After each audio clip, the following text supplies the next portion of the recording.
Everyone in that courtroom thought the case of Thorne versus Thorne was an open and shut tragedy.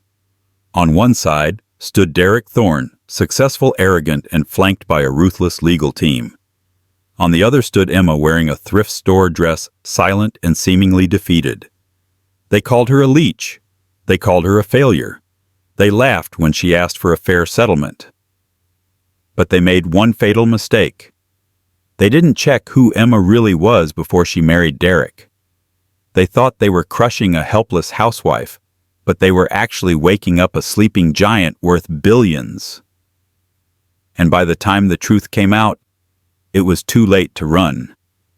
The rain in Seattle didn't wash things clean. It just made the grime stick harder. Emma stood under the concrete overhang of the King County Superior Court, shivering slightly. It wasn't just the damp chill of November that had settled into her bones.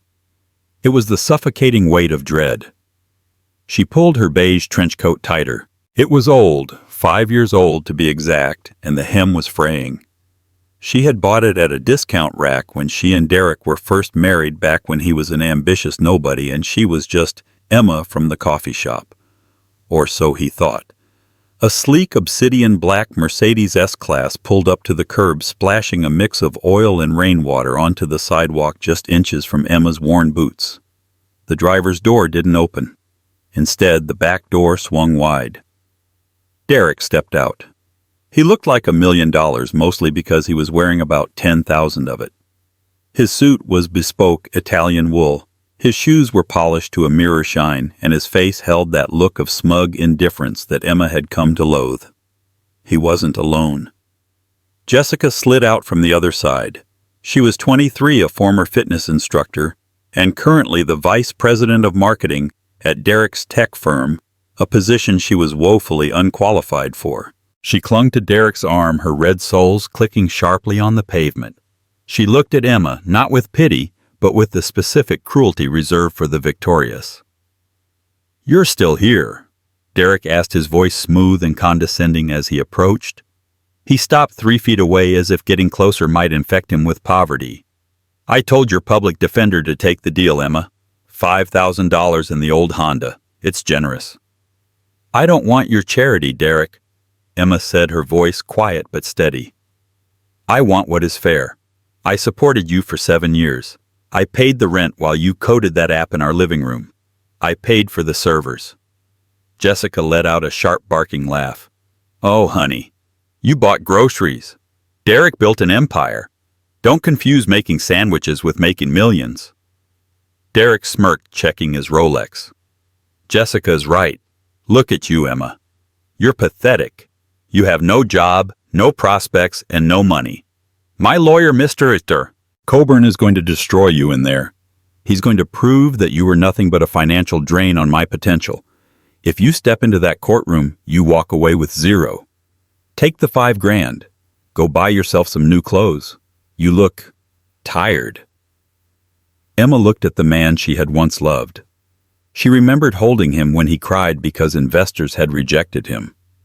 She remembered transferring her savings into his account anonymously so his company wouldn't go under during the first year. He had never asked where the money came from.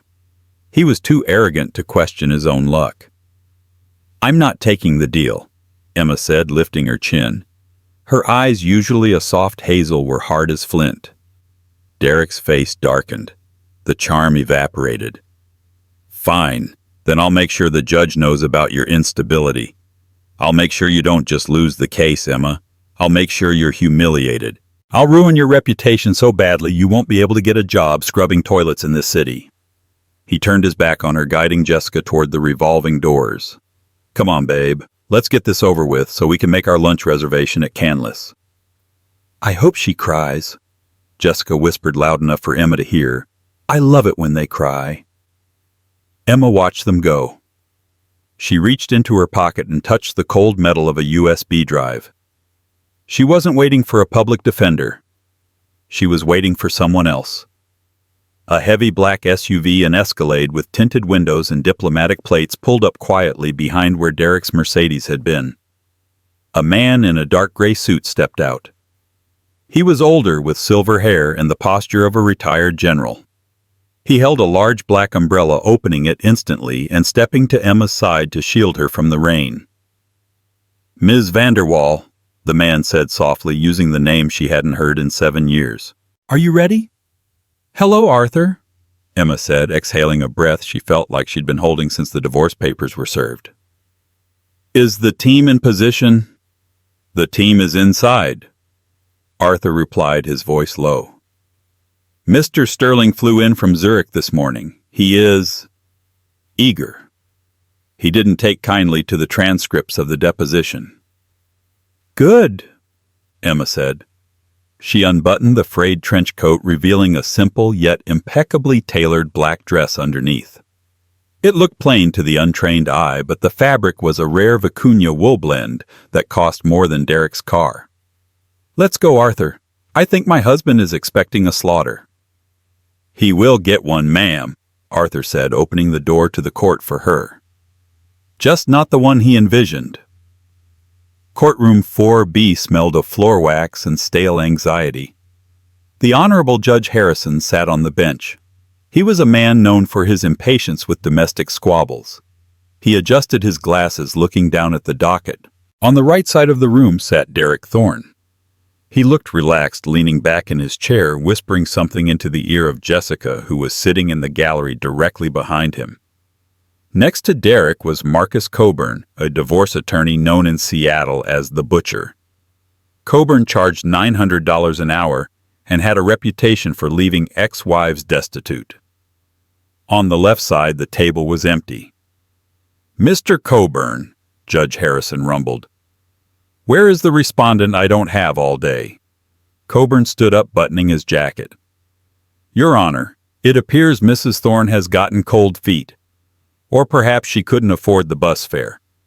As we discussed in the pre-trial motion, the defendant has a history of erratic behavior and financial irresponsibility.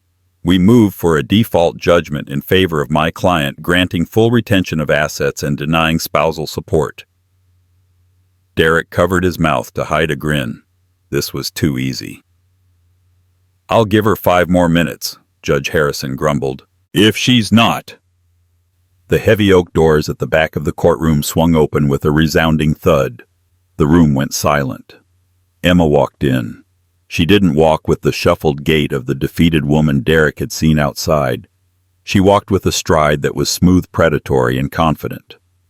Arthur, her personal attendant, stayed by the door, closing it softly. But it wasn't Emma that made Marcus Coburn, the shark lawyer, freeze. It was the man walking beside her. He was tall, wearing a charcoal 3-piece suit that fit so perfectly it looked like a second skin. He carried no briefcase, only a single slim file folder. He had a face that had graced the cover of Forbes and the American Lawyer magazine multiple times. It was Elias Sterling, the founding partner of Sterling Roth and Partners. He didn't handle divorces. He handled mergers of nations. He handled international trade disputes. He was the kind of lawyer you couldn't hire just because you had money. You had to have power. Derek frowned, leaning toward Coburn. "Who's that guy? Where's her public defender?" Coburn's face had gone pale. That's Elias Sterling." "Is he good?"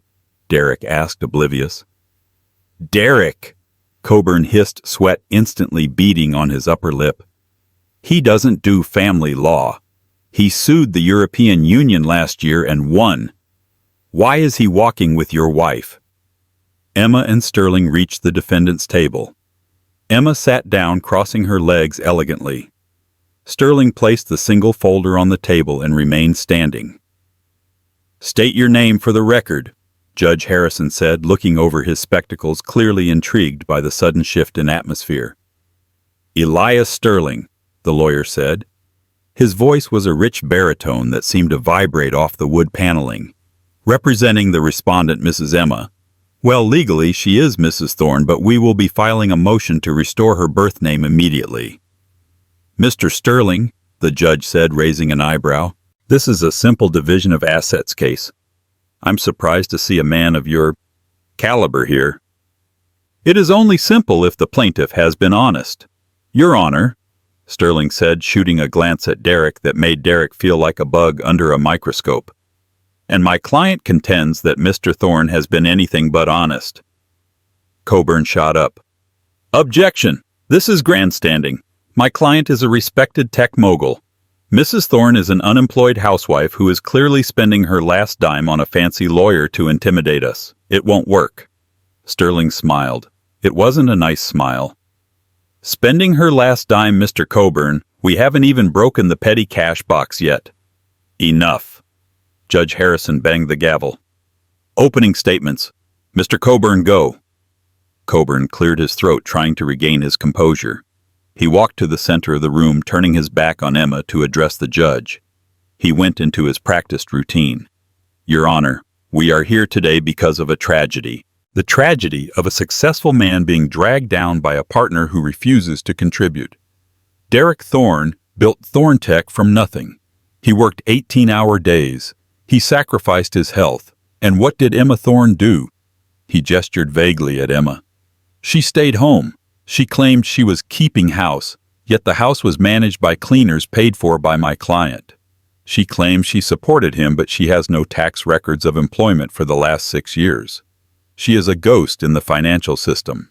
She is a classic example of a hypergamous partner seeking to cash out on a lottery ticket she didn't buy.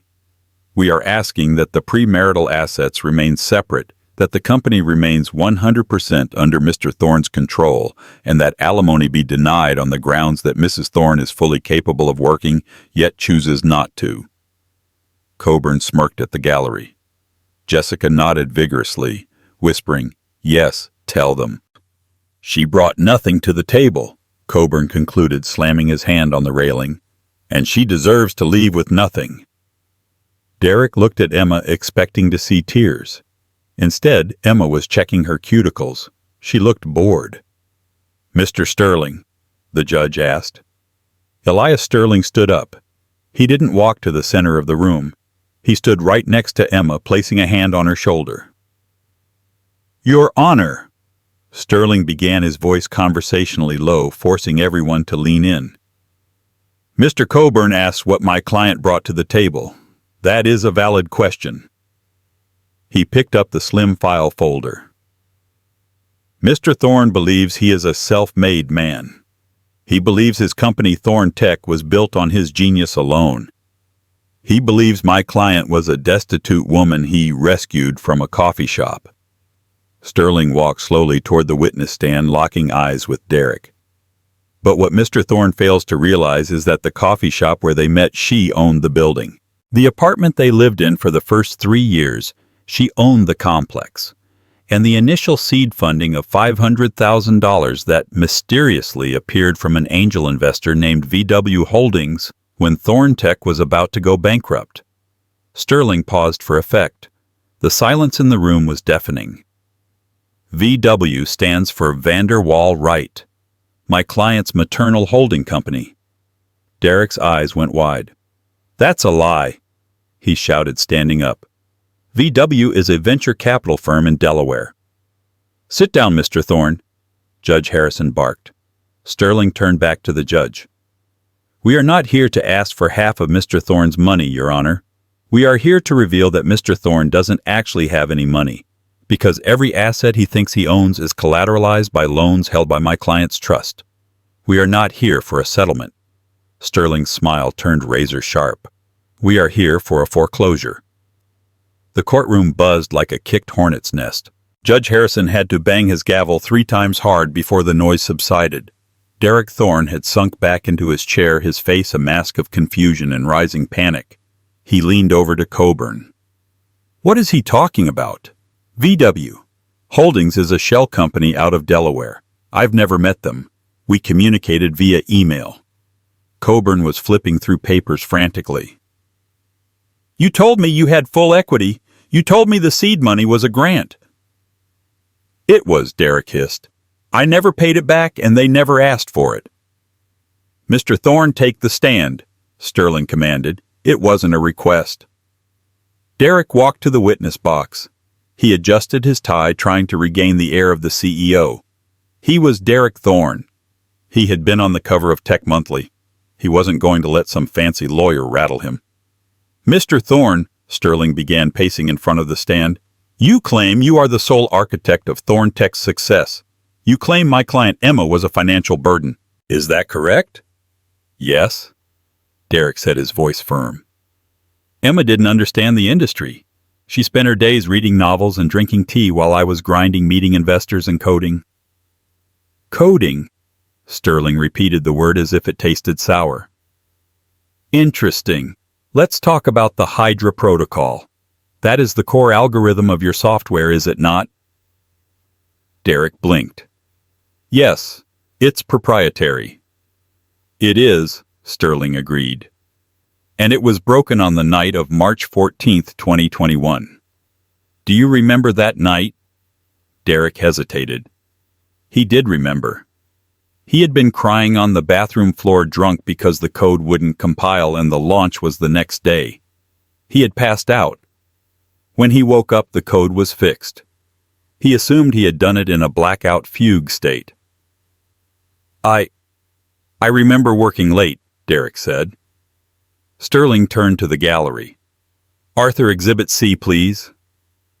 Arthur stood up and handed a tablet to the bailiff, who passed it to the judge. The screen was cast onto the large monitor on the wall. It was a time-stamped log of the coding repository. This is the commit log from 3:00 a.m. that night, Sterling said. Mr. Thorne, can you read the username of the person who fixed the fatal bug? Derek squinted at the screen. It says, Ghostwriter. And who is Ghostwriter? Sterling asked. I don't know. Maybe one of my freelancers. No, Mr. Thorne. Ghostwriter is the handle for a user with the IP address 192.168.1.5. That is the IP address of the laptop sitting on your kitchen table. The laptop registered to Emma Vanderwall. The gallery gasped. Jessica in the back looked confused. He told me he wrote that code, she whispered to no one. My client, Sterling continued, his voice rising, is a graduate of MIT with a double major in computer science and economics. She didn't tell you because you, Mr. Thorne, have a fragile ego. She fixed your code while you slept off a bottle of whiskey. She saved your launch, and you call her a burden. She went to beauty school, Derek stammered. She told me she barely finished high school. She lied, Sterling said coldly, to protect you from feeling inferior, a task she clearly failed at given your current behavior. Sterling walked back to his table and picked up a thick document bound in blue leather. But let's return to the money. You stated VW Holdings was an angel investor. You signed a convertible note agreement in 2019. Do you know what a convertible note is, Mr. Thorne? It turns debt into equity, Derek said confidently. Standard practice. Usually, yes. But did you read the trigger clause on page 45, paragraph 7? Derek swallowed. My lawyers at the time looked at it. You didn't have lawyers at the time, Derek. You used an online template service because you were too cheap to hire counsel. Sterling deadpanned. Paragraph 7 states, if the principal borrower files for divorce or attempts to liquidate marital assets prior to repayment, the full amount of the loan plus 150% interest becomes immediately due. Failure to pay results in the lender seizing all intellectual property associated with the borrower. Sterling slammed the document shut. The sound echoed like a gunshot. Emma isn't asking for half your company, Derek. VW Holdings Emma is activating the trigger clause. You owe VW Holdings $12 million as of this morning. Do you have $12 million, Mr. Thorne? Derek looked at Coburn. Coburn had his head in his hands. I have assets. The house, the cars, the offshore accounts. Sterling smiled. Ah, the house. Let's talk about the house. Judge Harrison was leaning forward now, his chin resting on his hand. He looked like he was watching a gladiator match. Continue, Mr. Sterling. Mr. Thorne, Sterling said, you live at 4500 Lakeview Boulevard, a stunning property. Zillow estimates it at $4.5 million. You listed it on your financial affidavit as a marital asset to be divided. That's right, Derek said, finding a shred of defiance. I paid the mortgage every month. You paid a monthly fee, Sterling corrected. But you didn't pay a mortgage. You paid rent. What I signed the deed. You signed a lease-to-own agreement with a holding company called Argos Realty, Sterling said. You really should pay more attention to the names of these companies, Derek. Argos, the ship of Jason and the Argonauts. Who was the captain? Derek stared blankly. It doesn't matter, Sterling waved his hand. Argos Realty is a subsidiary of the Vanderwall Trust. You have been paying rent to your wife's family trust for 5 years. You don't own a single brick of that house. And since you violated the lease terms by moving your mistress, Ms. Jessica Tate, into the property 2 weeks ago, Sterling pointed a finger at Jessica in the gallery. She froze. You have voided the lease. Eviction notices were posted on the door 1 hour ago. The locks have already been changed. You kicked me out of my own house, Derek screamed, standing up. Sit down, Judge Harrison roared. Mr. Thorne, if you outburst again, I will hold you in contempt. Derek collapsed into his chair, breathing heavily. He looked at Jessica. She was furiously typing on her phone. And speaking of Ms. Tate, Sterling said, shifting his focus, your affidavit claims that as VP of Marketing she is essential to the business and her salary of $250,000 is justified. She works hard, Derek muttered. We have forensic accounting records here. Sterling held up a flash drive. Ms. Tate has charged $45,000 in client dinners to the company card in the last 3 months. Interestingly, these dinners took place in Paris, Milan, and Cabo San Lucas. While the company has no clients in those regions, Sterling turned to the judge. Your Honor, since Thorntech is technically collateral owned by my client due to the defaulted loan, Ms. Tate hasn't been spending Mr. Thorne's money. She has been embezzling my client's money. Jessica gasped, loud enough to be heard. She stood up. I didn't know. He told me it was his company. He told me she was a nobody. Jessica, shut up, Derek yelled. Ms. Tate, Sterling said, his voice cutting across the room. I suggest you sit down and remain silent, unless you want to be added as a co-defendant in the upcoming fraud lawsuit. Jessica sat down so hard the bench creaked. She scooted several inches away from where she had been sitting, directly behind Derek. So, Sterling summarized, looking at Derek with pity, you don't own the company, you don't own the house. The cars are leased through the company which you don't own.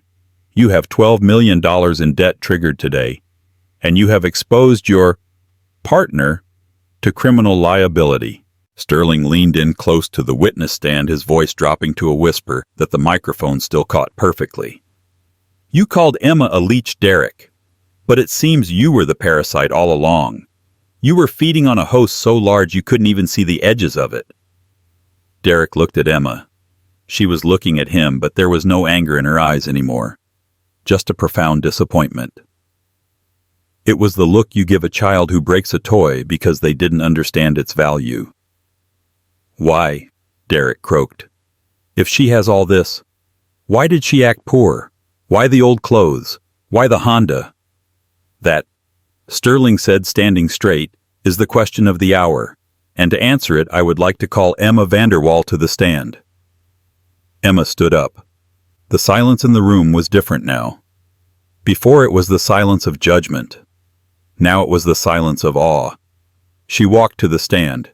She didn't look like a downtrodden housewife anymore. The posture that Derek had mistaken for submission was actually the restraint of someone who knows they are the most dangerous person in the room. Ms. Vanderwall, Sterling said gently, the court is confused. Mr. Thorne is confused. Why the charade? Emma adjusted the microphone. Her voice was clear, educated, and resonant. I didn't lie to you, Derek, she said, looking directly at her husband. I omitted truths you never asked for. I am the granddaughter of Cornelius Vanderwall. The judge's eyebrows shot up. The steel magnate, the man who built the railroads in the Northwest. Yes, Your Honor, Emma acknowledged. My family believes that wealth should be guarded. We are taught that people will love you for your money, not your soul. When I turned 21, I inherited a trust fund that is substantial, but I wanted to be loved for me. She looked at Derek, her eyes watering slightly. I met you in that coffee shop.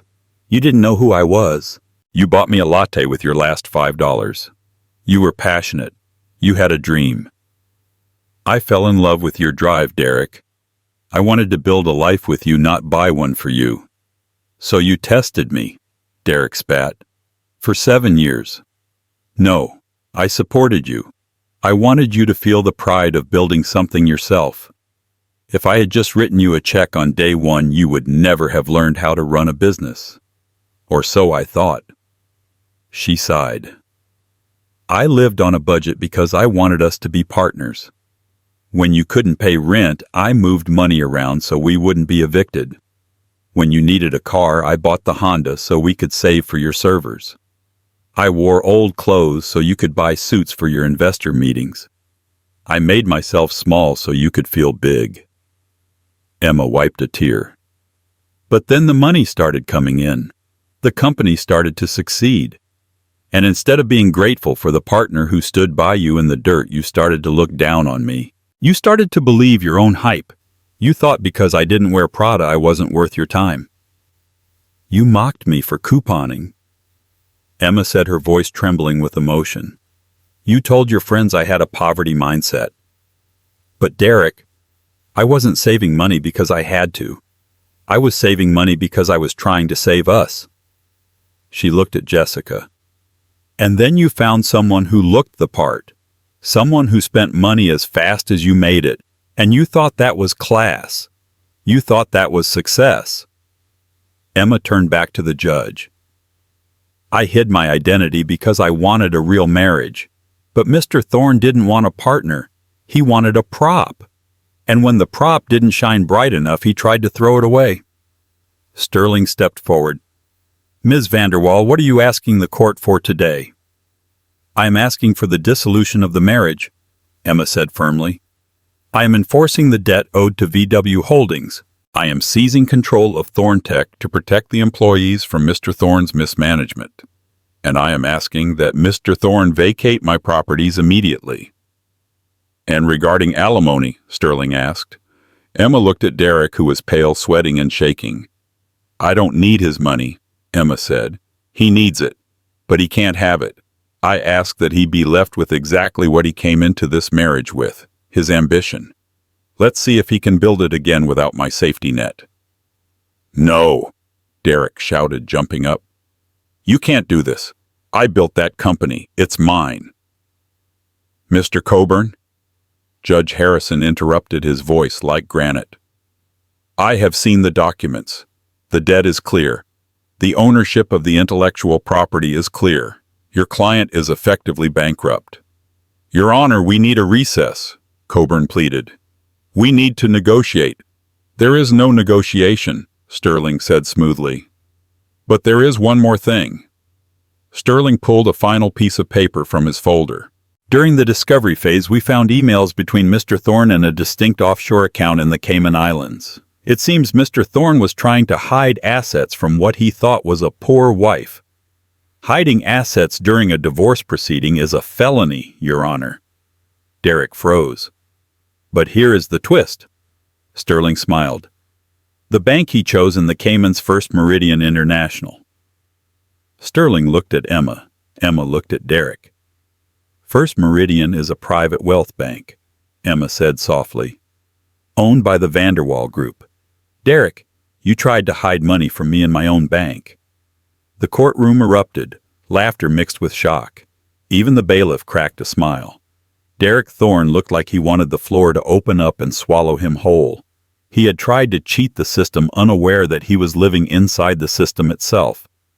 Judge Harrison banged the gavel, but he didn't look angry. He looked amused. Order, order. I've heard enough. I'm ready to rule on the motion to dismiss the prenup claims and the motion for asset seizure.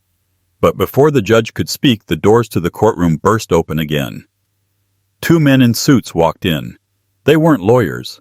They wore FBI windbreakers. Derek Thorne, one of the agents called out. The drama wasn't over. It was just shifting gears.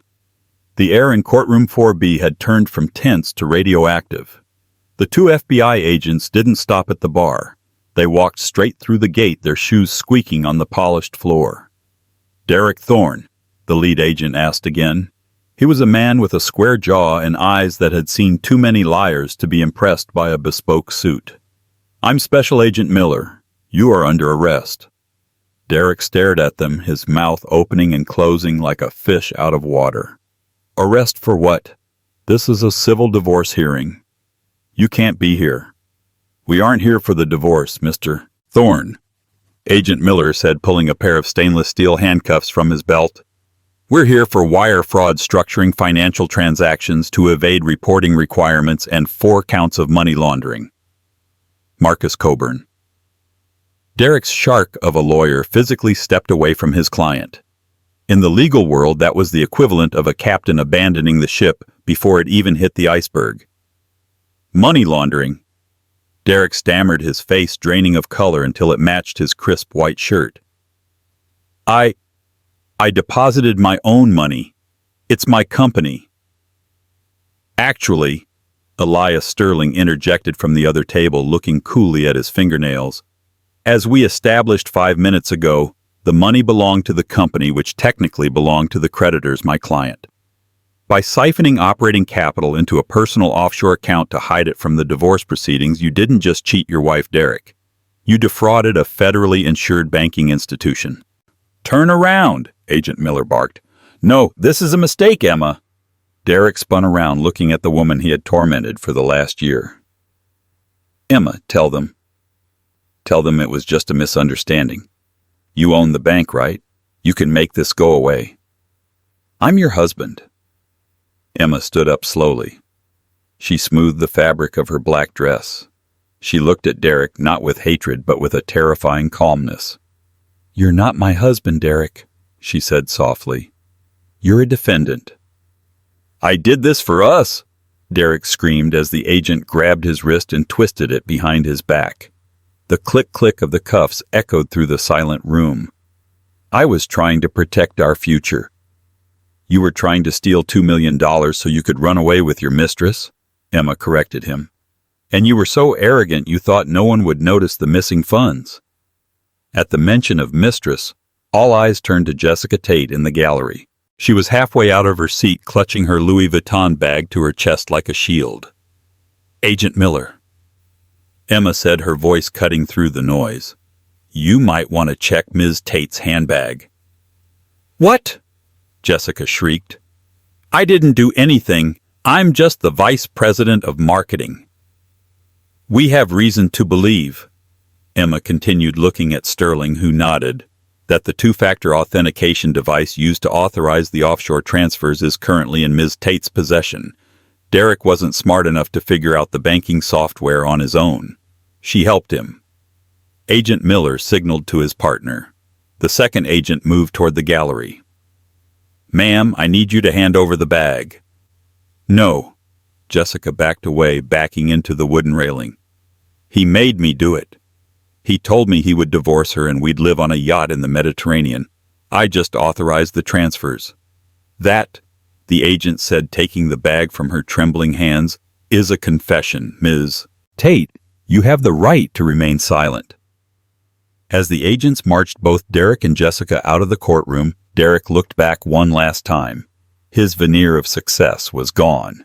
The suit looked like a costume. The arrogance was replaced by the terrified look of a man realizing his life is over. "Emma!" he wailed, the sound echoing down the hallway. "Emma, please!" The door swung shut. The silence that followed was heavy. Judge Harrison took off his glasses and rubbed the bridge of his nose. He looked at the empty defense table, then at Emma. "Well," the judge sighed, "in 20 years on the bench, I have never seen a respondent arrest the plaintiff. Mr. Sterling, I assume you have a motion prepared." "I do, Your Honor," Sterling said, sliding a paper across the bench. "Motion for summary judgment. We ask for immediate dissolution of the marriage, full restoration of Ms. Vanderwall's name and legal title to all assets seized by the FBI to be returned to the rightful owner, Thorntech, and by extension, VW Holdings, once the investigation clears." "Granted," Judge Harrison said, banging the gavel. "Ms. Vanderwall, Or I should say, Ms. Vanderwall, you are free to go. And good luck. Emma nodded. Thank you, Your Honor. She turned to Arthur, who was waiting with her trench coat. But she didn't put it on. She draped it over her arm. She didn't need to hide anymore. Arthur, she said, call the car, and tell the board of directors at Thorntech to meet me in the conference room in 1 hour. We have a company to save. The rain had finally stopped, leaving the Seattle streets glistening like polished obsidian. But for the employees of Thorntech, the storm was just beginning. News of Derek Thorne's arrest had hit the internet within minutes of the handcuffs clicking shut. By the time Emma's black Escalade pulled up to the glass and steel headquarters of the company, news vans were already swarming the lobby. Emma watched them from behind the tinted glass. She didn't feel fear. She felt a cold, clinical precision. For 7 years she had walked into this building to bring Derek lunch, only to be sneered at by the receptionist and ignored by the executives.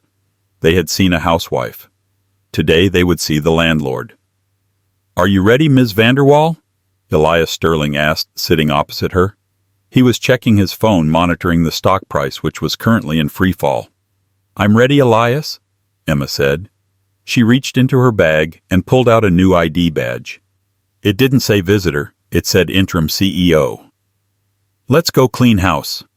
Arthur opened the door. Emma stepped onto the pavement. The cameras flashed a blinding strobe light of attention. She ignored the shouted questions. Did you know about the fraud? Is the company going under? And walked straight for the revolving doors flanked by Arthur and Elias. Inside the lobby was chaos. People were shouting into phones, shredding documents, and running around with the panic of rats on a sinking ship. Standing by the elevators was Greg Manson, the chief operating officer. He was a man who had often made jokes about Emma's allowance within earshot of her. He saw her coming and puffed out his chest, blocking her path to the turnstiles. Emma, Greg said, his voice dripping with false sympathy but underlined with panic.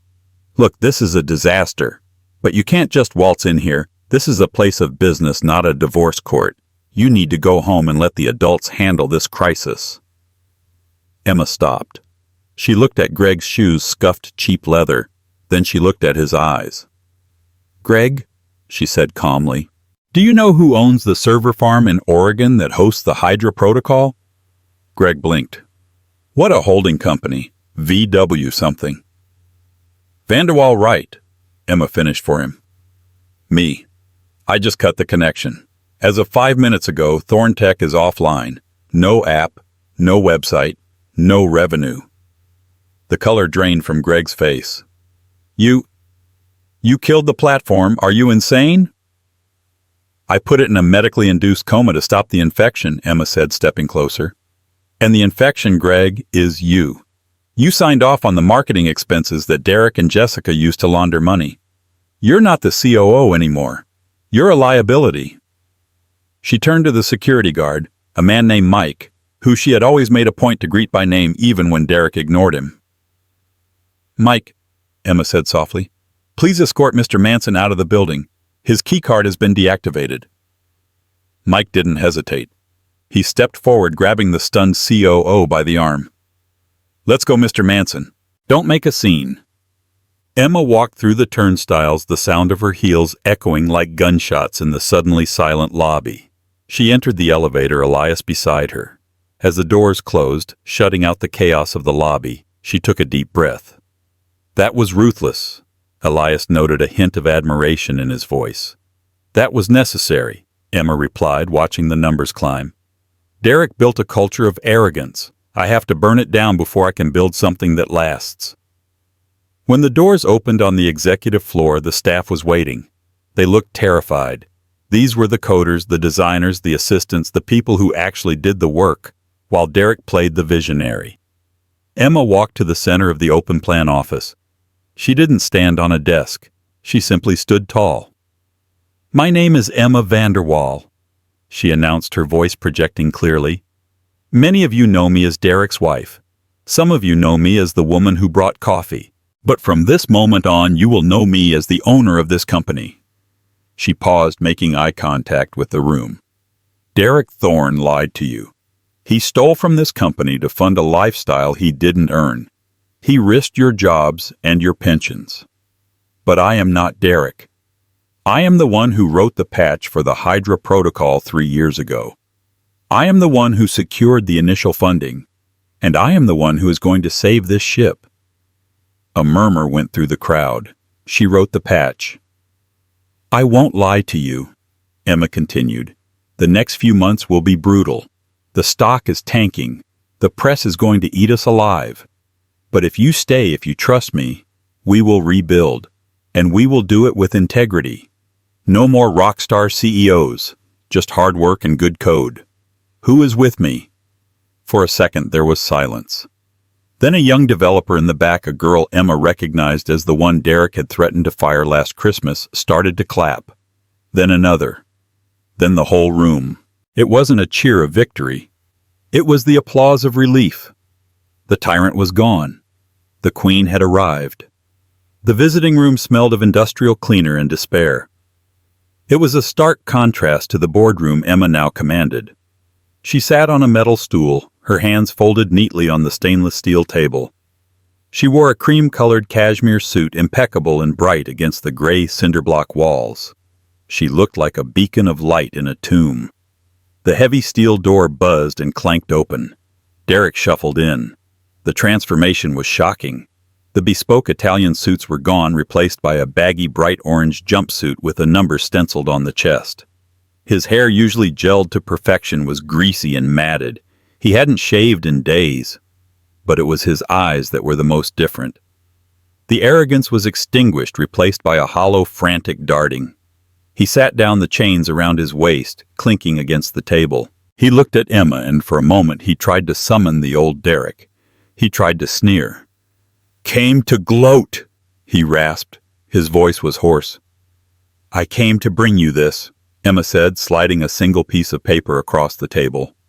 Derek looked at it. It was a formal offer. "What is this?" "It's a plea regarding the intellectual property." Emma explained, her tone conversational, as if they were discussing dinner plans. "If you sign over all remaining rights to the Thorn name and trademark, I will petition the board not to sue you personally for the unauthorized use of company funds. It will save you about $2 million in civil restitution." Derek laughed, a bitter, broken sound. "You're taking my name. You're going to erase me." "You erased yourself, Derek," Emma said. "The brand is toxic. I'm rebranding. The company will be called Aegis. It means shield or protection, something you never offered me." Derek leaned forward, his hands gripping the table edge. "Why, Emma? Why did you do it this way? You could have just told me. You could have told me you were rich. We could have been a power couple. We could have ruled this city." "If I had told you," Emma said sadly, "you would have loved the money, not me. I gave you 7 years, Derek. 7 years to show me who you really were. And you did. You showed me you were a man who would trade a loyal wife for a younger model the second you got a taste of success. You showed me that your love was conditional on my submission." "I loved you," Derek shouted, drawing a sharp look from the guard in the corner. He lowered his voice, desperate. "Emma, please. I can't do this. 5 years I won't survive in here. You have connections. You know the governor. Make a call. Get me house arrest. Please. I'll do anything. I'll sign the papers. I'll disappear. Just get me out of this cage." Emma looked at him. She remembered the nights she had rubbed his back when he was stressed. She remembered the sacrifices. And she remembered the look on his face outside the courthouse when he told her she was pathetic. She stood up. "I can't do that, Derek." "Why not?" He pleaded, tears streaming down his face now. "Because you hate me." "No," Emma said, picking up her purse. "Because I don't care enough to hate you. Hate requires energy. You're just a bad investment that I've finally written off." She turned to leave. "Wait," Derek yelled.